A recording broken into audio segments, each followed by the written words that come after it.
and welcome to another evening of frank conversation here on Hard Copy, coming to you from our studios in Abuja. I'm Maukwe Ogun Yusuf.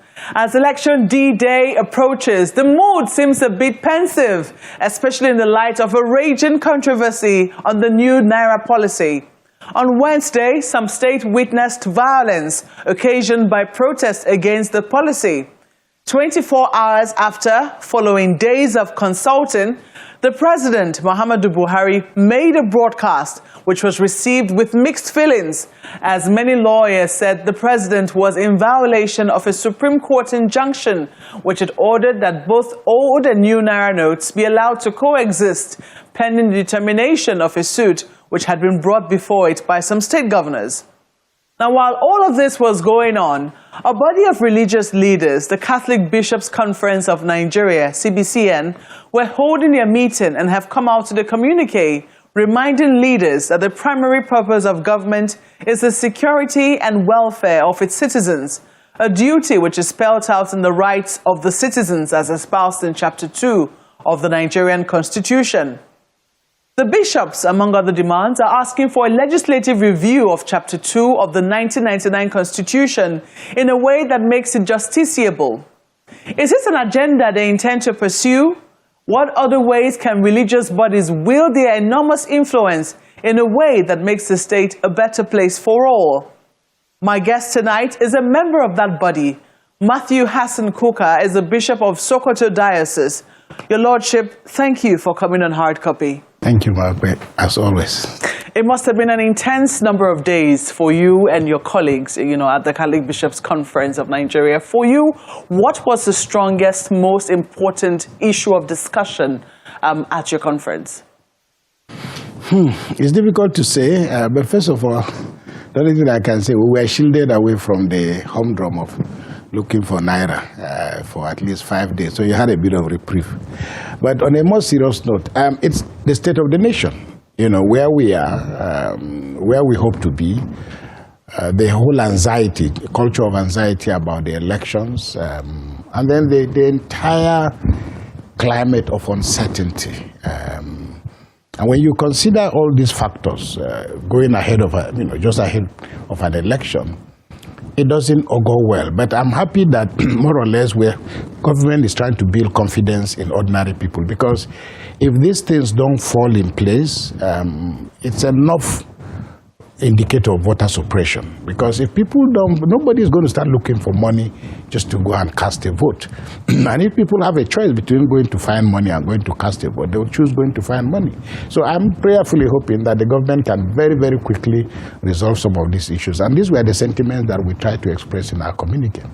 Well, you might have been shielded from looking for Naira notes, but I don't think that you were shielded from the news. You were following developments this week as well. I mean, the violence in some states might not have missed you, and also the fact that the President made a broadcast yesterday morning, which is interesting because it was yesterday you concluded your conference. I'm wondering, what effect did you think that the President's broadcast have on the mood of the nation? Look, there's just been a triangle of uncertainty. The Supreme Court saying one thing, Central Bank Governor saying one thing, President saying one thing.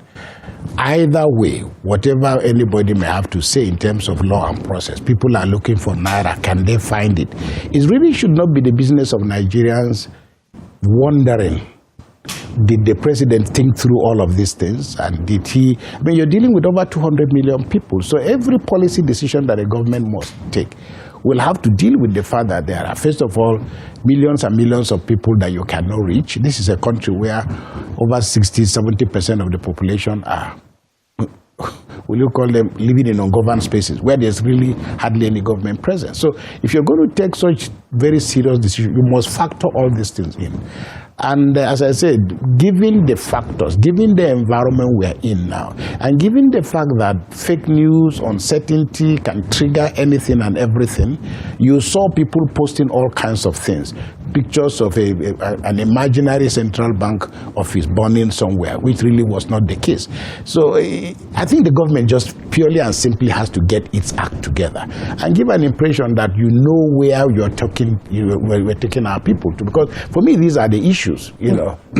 I think for me, the question will be, I think that's what the president was trying to achieve with his speech yesterday, not only to try and say, look, Nigerians, I understand what it is that you're going through, but these are the measures that we're putting in place. What I'm wondering is whether that message was passed strongly enough. Yeah, but what I'm saying, quite simply, excuse me, if you're going to take a decision at that level, you would have had to create scenarios. What will happen?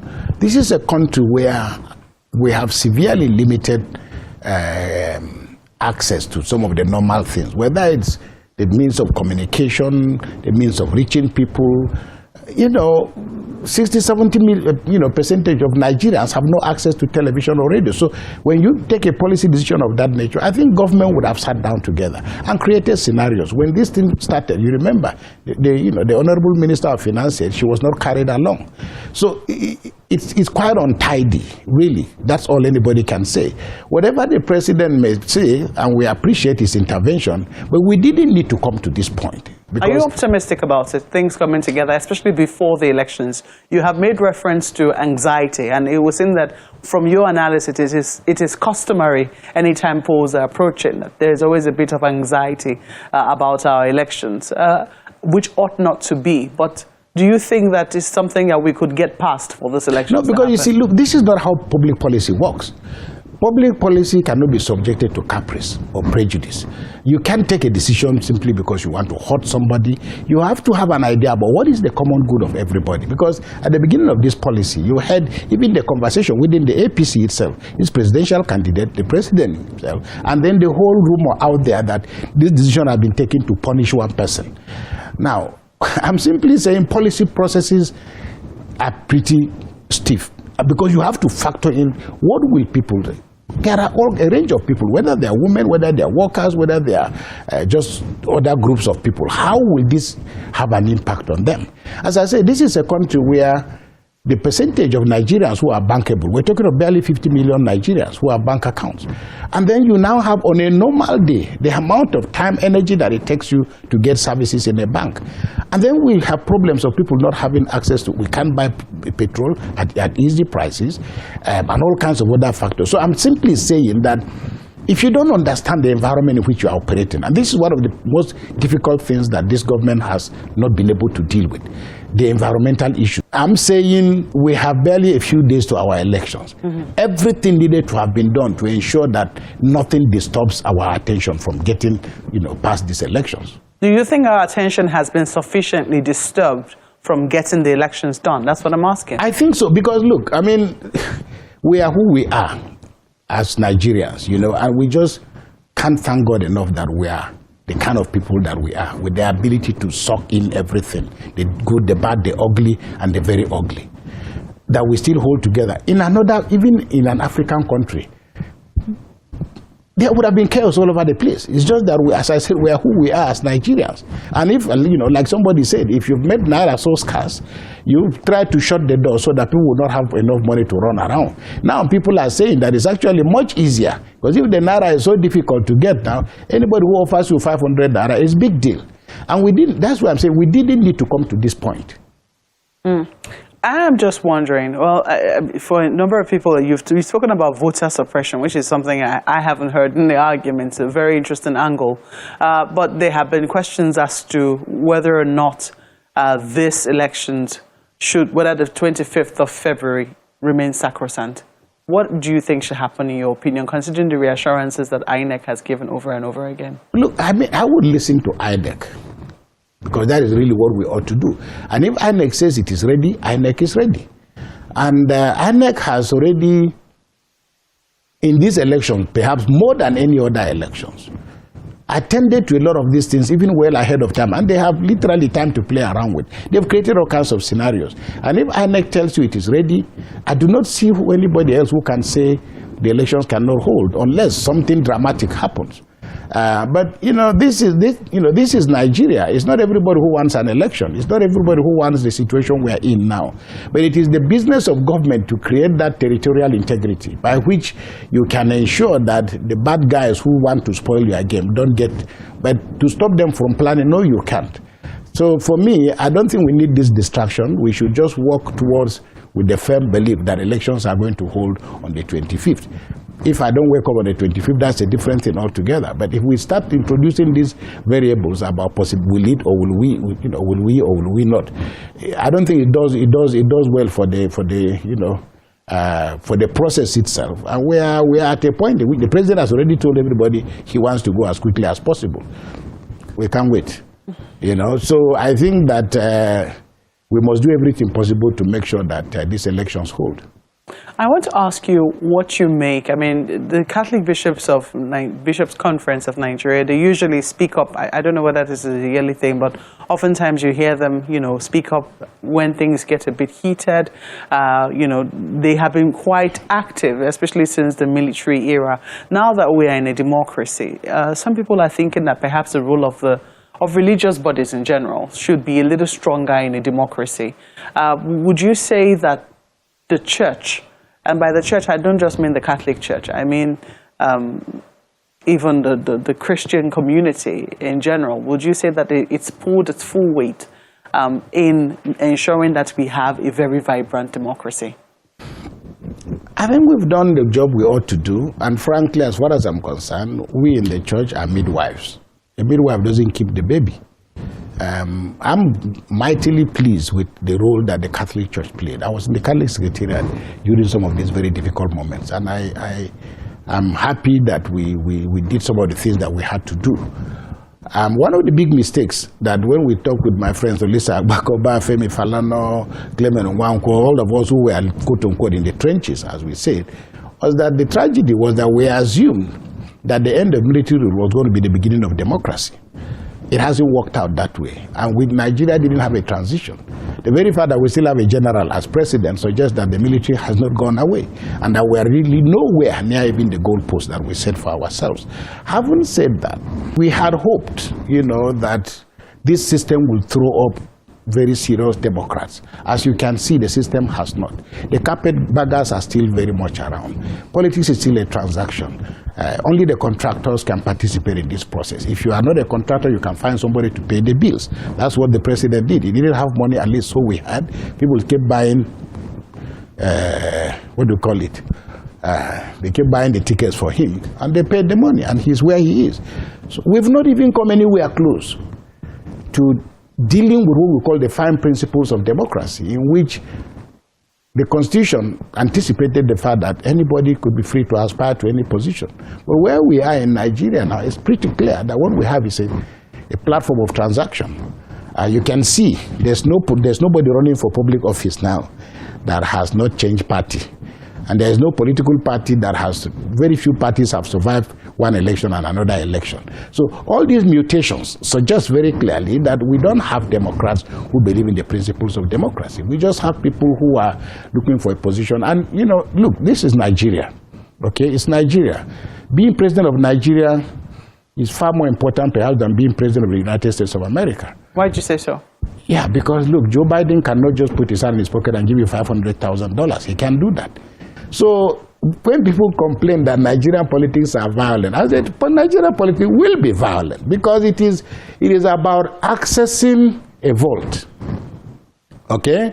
So people have to, this process has to be, it takes no prisoners because you know what you can do with that power.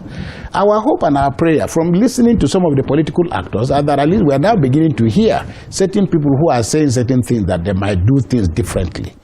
And I think that one of the signs of hope for me is the very fact that in these elections, even the best of us can't say who will win. That is a little bit of evidence that we're getting somewhere. The introduction of Peter Obi has completely changed the dynamics in the sense that at least people are now beginning to wonder. Otherwise, it was the old order. they will do what they normally do, which is that we will win whether you like it or not. And they will still go ahead and win because INEC will be under their control. The police, the military, and everybody will be under their control. So we are making a bit of progress, but I think we still have a little bit of journey to make. So, and when you hear the Catholic bishops intervene, it is just to say, look, the way we are going, it's not going to get. This is what we should do. So we have no aspiration or intention to replace the politicians. Welcome back. You're watching Hard Copy, coming to you from our studios in Abuja. Mathew Kukah is the Bishop of Sokoto Diocese and is our guest tonight. We're talking about the state of the nation. Well, Bishop, you've spoken about, what you perceive of Nigeria's democracy and how, given where we are, it's going to be fraught with violence for a while. But some people will argue that perhaps that is where most democracy started from. There was some sort of revolutionary tendencies of those democracies, and that we need to give our democracy time. With the evolution of INEC over the years, are you confident that perhaps more and more people will continue to see faith or have faith in our democracy, regardless of the fact that, as you've noted, even in your communique as Catholic bishops, that it doesn't seem to be delivering yet what some people will call the dividends of democracy?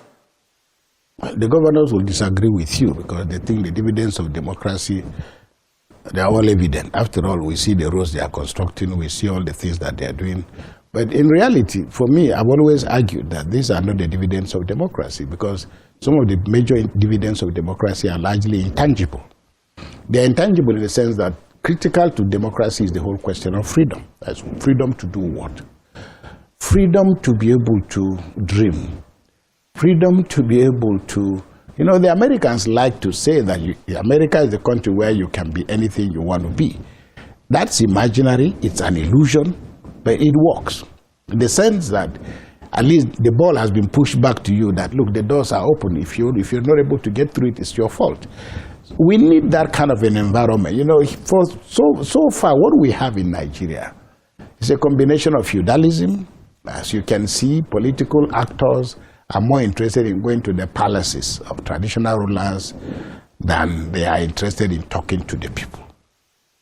You can see that this democracy is averse to ordinary, It's almost like, okay, you see all this crowd in the stadium, but nobody gets a chance to say a word. Everybody stands there and speaks for 10 seconds or 10 minutes or 2 minutes or 3 minutes.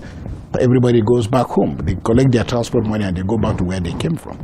Now, the theme of our conference was political participation. And the whole idea was for us to help our citizens understand, not that we are experts, but to call attention to the fact that political participation, as Nigerians understand it now, is simply going out to vote.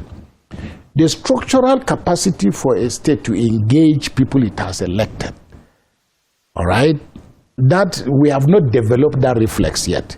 So that is why I take myself as an example. People say to me, why are you always attacking government? Why are you always... No, I'm performing my duty and my responsibility. Because I didn't vote for somebody just hoping, which is what Nigerians do. You hear people say, we hope that we vote for the right candidate. There is nothing like the right candidate in a democracy because it's almost like I hope you marry the right husband. I hope you marry the right wife. There's nothing like a right husband or a right wife. Okay, life is about engagement. You will stumble, you will fall, but you have a sense of a higher vision. So when we elect people, we have to develop the institutional capacity. This is what civil society is all about. This is what the church is all about. This is what all kinds of other groups are all about. That we have a responsibility to continue to bang at the door, to remind, there's nothing I have said with this government that is not taken from their own textbook. Okay? There's nothing. Absolutely nothing I have said. So it's not about me and President Buhari, it's about the things that I just happen to have a sense of awareness of what the promises that these people make. So politicians will get away with everything. If they make all these promises, we cast our vote, then we go back. And people think, oh no, you are a bishop, you shouldn't be talking. You are a priest, you shouldn't be talking. No, they knew I was a bishop before they gave me a voter's card. So for me, the critical thing is that democracy is not going to grow as a result of goodwill and good intention. It's not about good people being, coming to power. A lot of these people who are in power, they're very good people. They're very good people. But they are allowing a lot of horrible things to happen. And that is largely because very often We had an old man, was a priest in Ireland. He's dead now, but he used to work in the cathedral. So during confessions, you know, he had one bad air. You know, so most people used to go to him for confession, and they choose to confess on his ear that couldn't hear. But that was the ear he presented very well. So we have to keep worrying these people. Let me put it that you have to keep worrying them. Otherwise, the things that are happening to us, they are not an accident. They are just an indictment of our lack of political activism and engagement. How do you intend to push for this review of Chapter 2 of the 1999 Constitution, which you says needs to be reviewed? I mean, I have paid a bit of attention to the civil rights movement in America. I also followed the struggle in South Africa. But I also realized that judicial processes, judicial activism is fundamental to how democracies grow.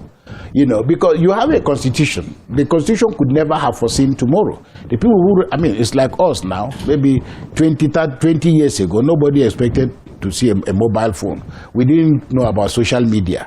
10 years from now, things are going to be, you know, completely different. So there are things the Constitution and the framers could never have foreseen. In the American Constitution, for example, women were not, you know, neither were black people. But constitutional amendments and judicial activism helps to trigger the kind of process that can allow a country and a government to deal with the things that the framers of the Constitution intended. Because if that doesn't happen, then nothing is going to change. I think the key question for me is how, because right now you're calling, I mean, Catholic bishops are calling for a review. Under whose administration are they looking for that review? Is it this one that is about to leave, it's not a question of an anybody's incoming administration. one? Let me give you an example. Education in America now has changed, and without it, Obama would probably never have been president.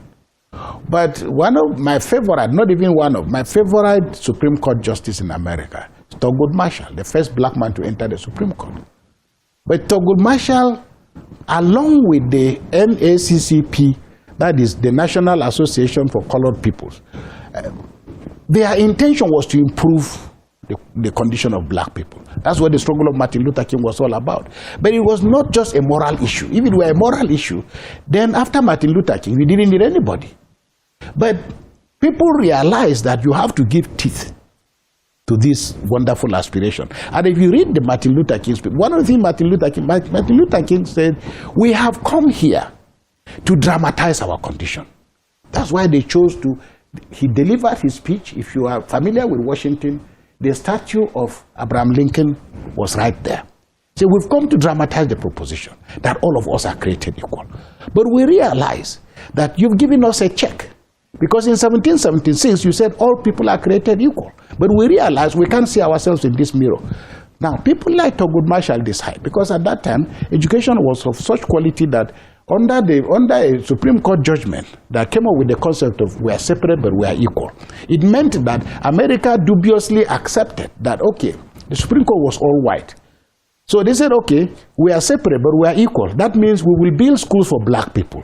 We'll build law schools. And Thurgood Marshall went to a law school. But he also realized that the books in the law school are of such poor quality that they don't prepare you for a role that is higher. So by 1954, the Supreme Court judgment of America, Brown versus Board of Education, that was what changed the face of education, and it now made the point that every child in America should be able to go to a school of their choice. It was a big battle. Is the Catholic Church supporting any presidential candidate? The Catholic Church cannot, look, don't confuse the Catholic Church with the bishops. I'm a bishop of the Catholic Church. Every priest in the Catholic Church is guided by the code of canon law. The law is there. And it says that I, Mathew Kukah, cannot take part in partisan politics. I've said it publicly. I am political, but I'm not a politician. I can sing, but I'm not a musician. I can play football, but I'm not a footballer. Now, going forward, the ordinary people who are citizens who come to church, we encourage them. And we have a corpus of teaching about what they should do. For example, literally in the whole of Europe, it is the teachings of the Catholic Church based on an 1891 document by the Pope, Rerum Novarum. That's what laid the foundation for the Christian Democrats right across Europe. So we're not strangers to democracy. But we cannot support any candidate. I will have a candidate I will vote for. Absolutely, but that's a personal choice. If I decide today that I want to become the governor of Sokoto State or the president of Nigeria, nobody can take me to court. I'm free. I can go and register in a political party, hopefully get nominated, and then that is it. The only thing is that after I've come back from Abuja from collecting my paper, I may find people waiting for me to say, Oga, give us back the key of Bishop's house. Okay, you can no longer enter the cathedral as bishop because you are done as a citizen of Nigeria, but as a citizen of the church. Priests are not allowed to become partisan in politics, not because we don't have partisan interest in terms of we know whom we are going to vote for. Bishop Mathew Kukah, thank you for coming on Hard Copy. Thank you very much. Pleasure is mine. Thanks for having me. Well, that's the program tonight. Please send us what your thoughts are, if you have any, using the handles showing on your screen. Thank you for watching. I'm Maokwe Ogun Yusuf. Good night.